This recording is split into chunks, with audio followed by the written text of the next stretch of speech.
It's the San Clemente big race number 11, a mile on the turf. Grade 2 company, $200,000. Jeff, these are the 3-year-old fillies.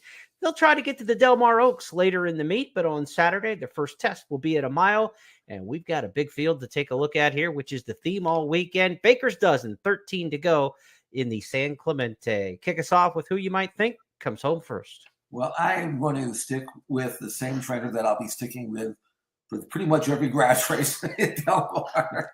I mean, Phil D'Amato's got a really good filly here in Bella Bell. She won off the plane. Well, not really. I mean, she'd been here a little bit before she won the race called the Blue Norther. But unlike the one we just saw, Bella Bell, she can drop her head, settle, switch off, and make one run.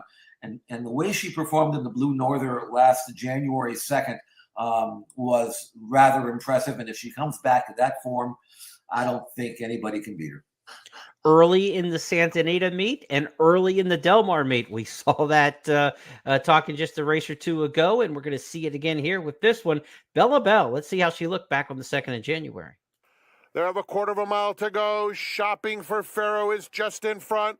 Bella Bell now makes a wide sweeping move to challenge. Helen's Well is in between them. They're at the top of the stretch, and Bella Bell with a powerful burst to the lead at the rail. Shopping for Pharaoh fights on, and then Helen's Well, a 16th to go, and it's all Bella Bell. Bella Bell wins the Blue Norther convincingly.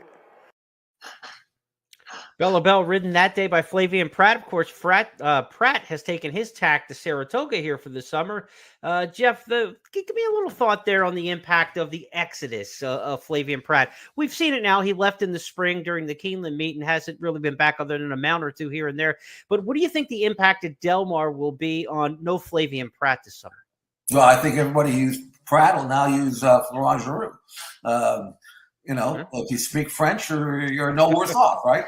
And he doesn't ride this one, but he's going to get on a lot of good grass horses. And I also think Giroux's going to ride a lot of live ones for Baffert, even though you don't think of Baffert as being a grass trainer. But Florent Giroux can ride dirt just as well. Yeah, he's a good speed jock. Yeah, I think he's going to get a lot of live ones. As for Bella Bell, the key to this race that we just saw is that she rallied wide, roared on by the leaders.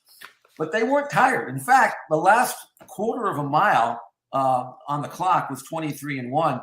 So she had to go at least that fast, if not faster. And from the 3/8 pole to the wire, I mean, she was coming against the grain. She was running past some, sharp and fresh horses, and she pinned them to the fence like they were standing still. So Bella Bell doesn't need any help up front. She can lay anywhere they want her to.